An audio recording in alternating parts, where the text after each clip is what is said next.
Good morning, everyone, and Mr. Rendra as the lecturer of the English course.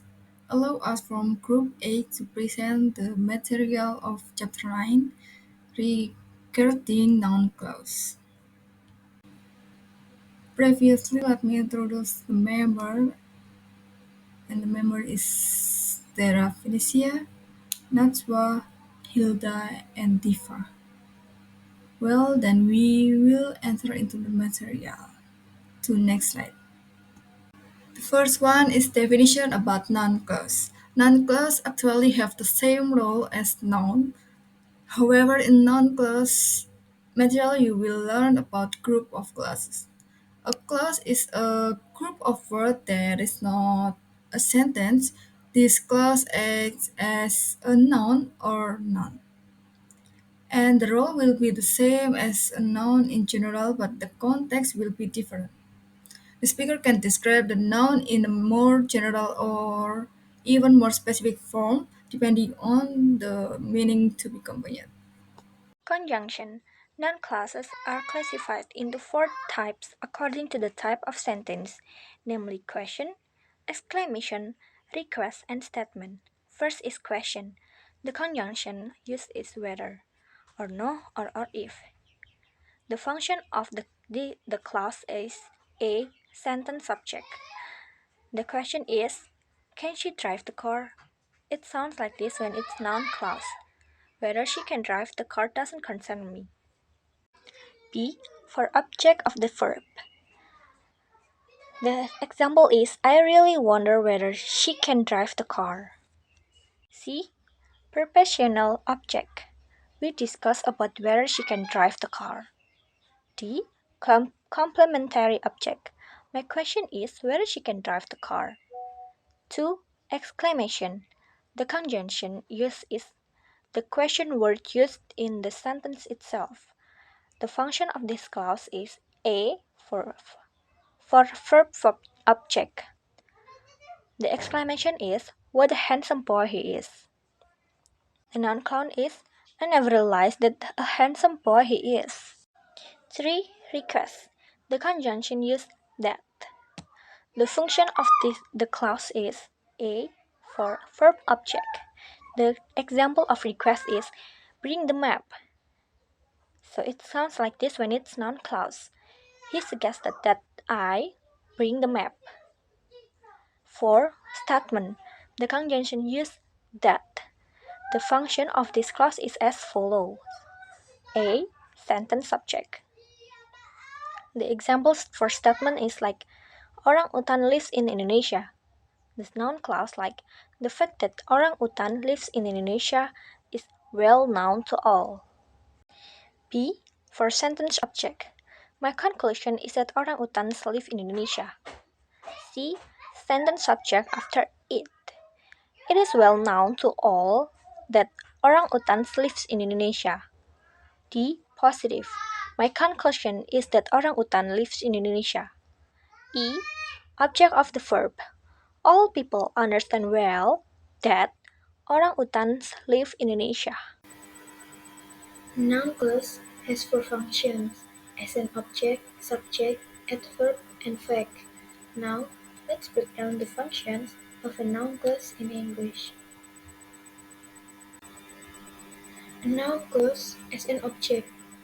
A noun clause can serve as the direct object of a verb.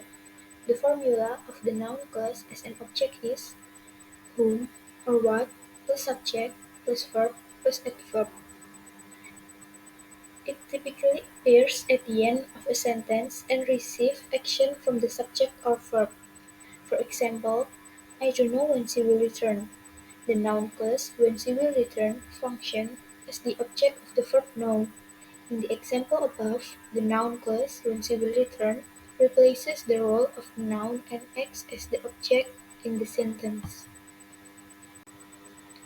A noun clause as subject.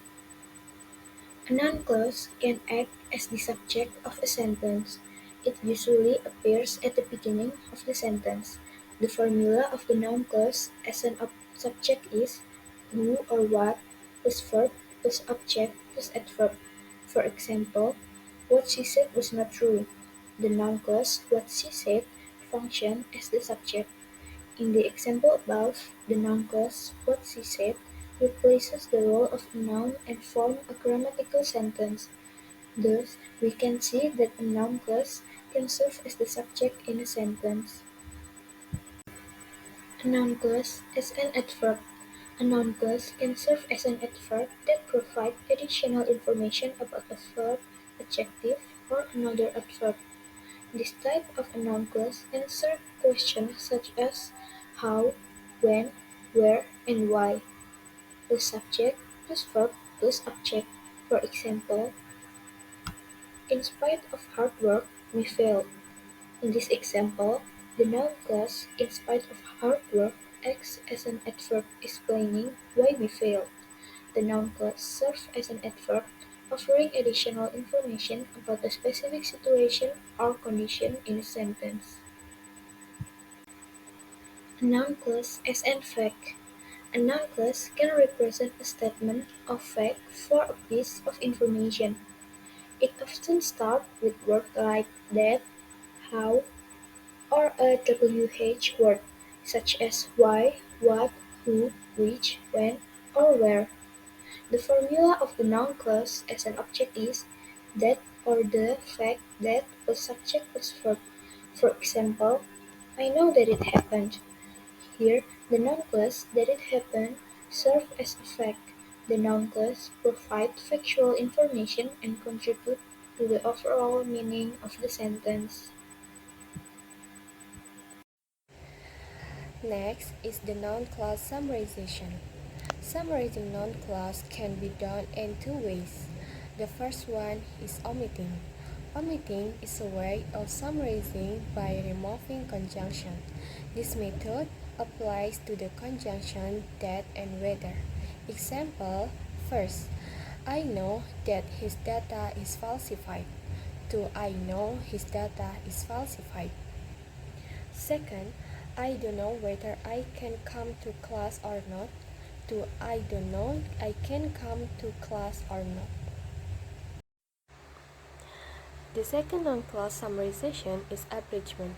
Abridgment is a way of summarizing by removing the subject and changing the form of the verb to infinitive. This method can only be done if the subject between independent clause and dependent clause is the same. Example, I know what I should do. Do I know what to do? Second, she really knows how she must cook well. Do she really knows how to cook well? And our presentation about the noun clause. We apologize if there are mistakes and thank you.